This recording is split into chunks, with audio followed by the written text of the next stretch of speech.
welcome back to the Chitans, a little bit of everything. Today we have another great recipe for you. This one happens to be another one that people love by our mom. Wherever we go, if we go to New York, people are always asking her to make it, and it is one of our favorite breakfast foods. So stay tuned for this recipe, but before we get there, just a little bit of hygienic knowledge you're going to need before you start. You want to make sure that you clean under your nails and cut them before you start this recipe, because it will require for you to have some hands-on activity. So make sure you clean your nails and you cut them. Alright, let's get into this.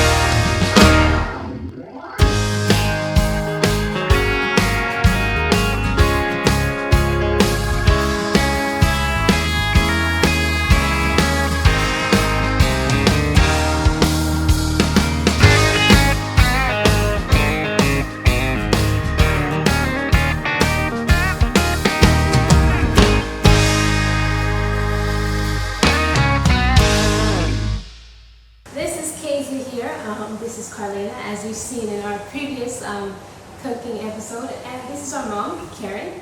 As we told you, we're going to have special guests, so here is our special guest. We are not home, so we don't have all the little gadgetry that we usually use when we're cooking, but we're going to make do. Alright, so today we are going to be making a common dish in Trinidad. People usually have this for breakfast, and as we said, this is one of our favorite breakfast foods. Mom makes it every once in a while, and it's called bakes. Jamaicans make a similar thing called fried dumpling. I think Trinidadians make bakes as well. But yes, this is the Grenadian way of making it. These measurements are kind of vague. Mom is not used to cooking with measurements or baking with measurements. She always, she knows what the measurement is. So yeah, she tries her best to get the measurements done before we do a vlog episode. But yeah, this is one of our favorite dishes, and well, she's going to let you in on what the ingredients are and the measurements for them. Alright, let's begin. So I make my bake a little different to the other Grenadians. We like it fluffy, so I use less of some of the ingredients that people normally put in there. So today we have 3 cups of flour here, and then we have baking powder, 1.5 tablespoons baking powder, 1/2 tablespoon of salt, and you can either use butter, which is 1 teaspoon I have here, or 1 teaspoon of coconut oil. So Carlena, can you add in the baking powder, please? And the salt. And we add water as well. I forgot the water. So Carlena, can you put this 1/2 cup of water in with 1 cup measure, please? And then you add the coconut oil in there. So I will be using coconut oil, not butter.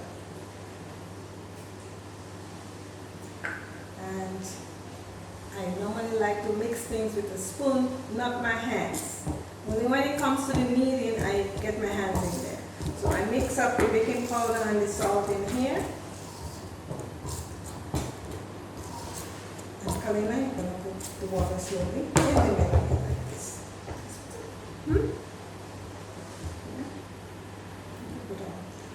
Put on. And then I'm going to mix. And I'm going to add, so that was 1/2 cup of water, and then I'm going to add 1/3 cup more water. Put it in.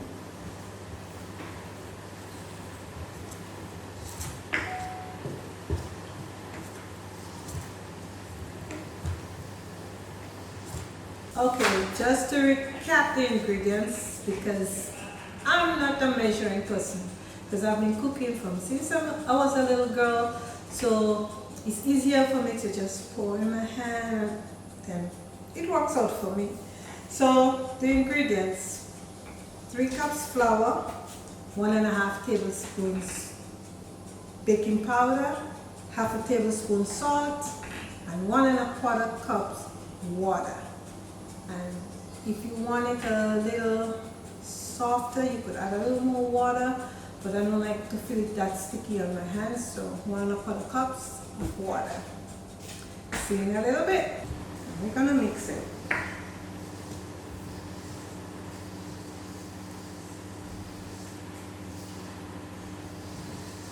And it's gonna come to a nice consistency.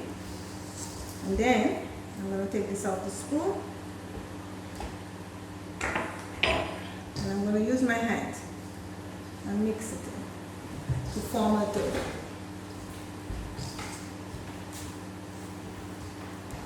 So I'll do that for about 3 minutes.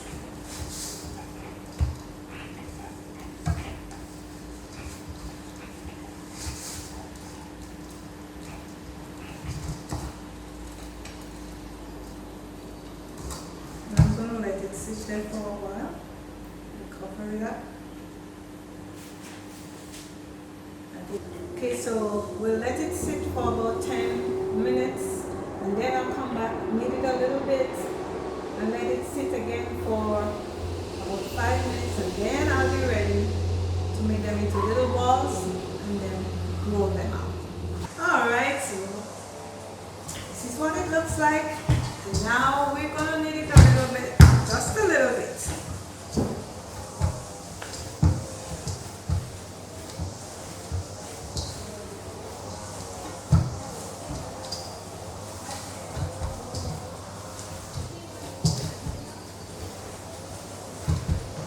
And then we let it sit for another 5 minutes, and then we're ready to move on.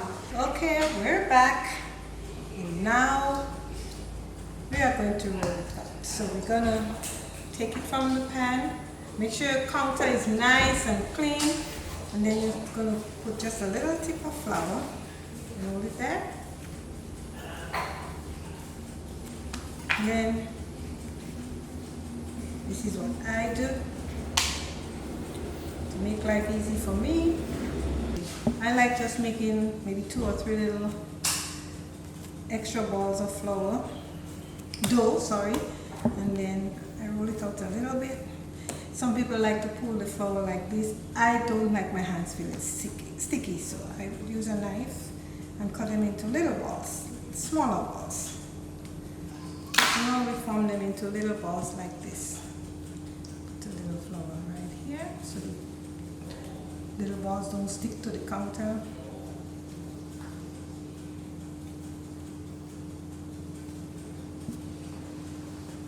Okay, so now we're going to cover it up because we want to keep it moist.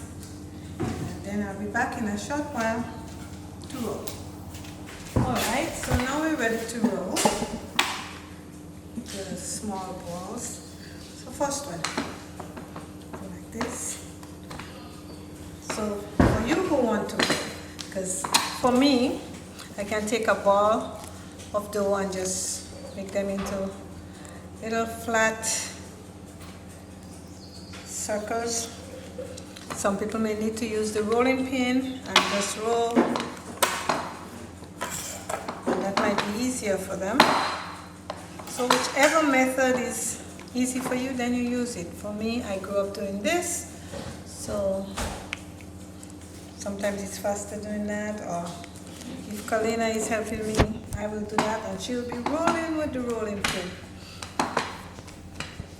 Okay, so now we're ready to fry. We have them all rolled out, but because I didn't want to use the middle counter because it's made of wood, so I have to travel a little bit. So I'm going to take them from here, and we're going to put them in our pot for frying. So your oil should be hot, but I don't fry on very high heat. So There we go.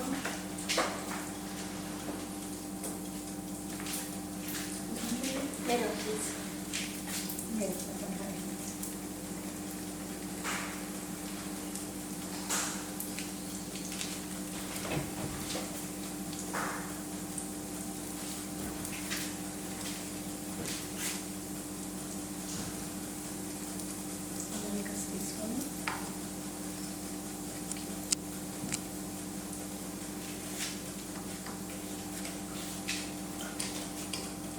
Covered, so it's still nice and moist. Put one cover. So we're waiting for it to slowly cook.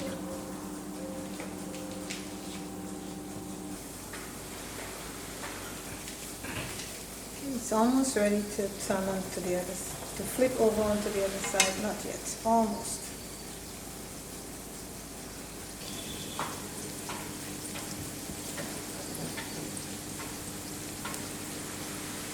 Gonna flip them over. Helena, where are you?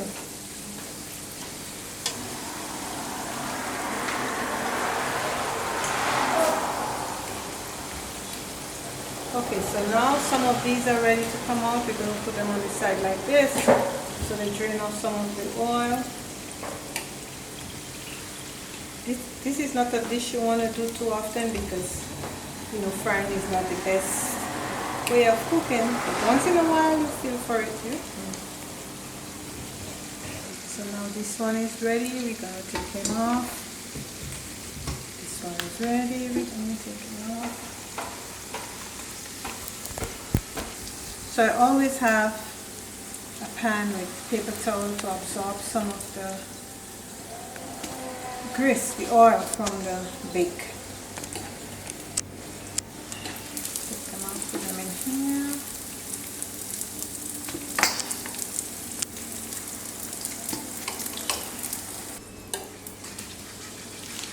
Turn the stove off.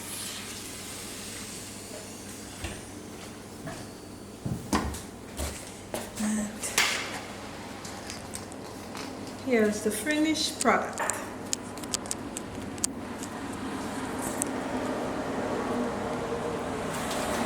Now this is the end product, so you can take one of the bake. Because it's hot, I'm going to put it in a napkin, and you take a knife, slice it open, and this is what the inside looks like, nicely cooked. And then some people would add cheese, shred it, and start eating, or they will have salted fish, or what we call salt fish, all cooked up, and you have that with the bake, or you can have scrambled eggs, or whatever you choose to eat it with. Jam. Well, Kezia likes it with jam. I don't, but there you go, Keandra. All right, we got some taste testers. Oh, You wanna? thank you guys for joining another recipe with your friend Jessie. I hope you enjoyed my cooking. Trust me, when they say, Lord bless the hands that prepared it, your hands will not be the ones that were What's blessed. this feeling? What say you, Keandra? Kendra, you're just stuffing your face? It's my favorite. Don't want Jessie's chunks in it.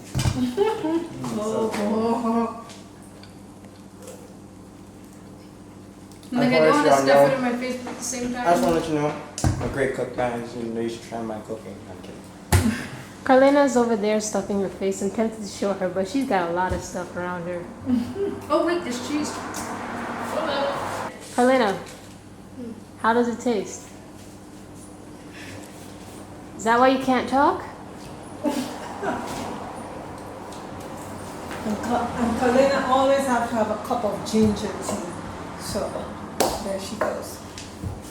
Thank you all for watching. Hope you enjoyed. Yeah, and if you guys do this recipe, please let us know. Send us pictures, tag us.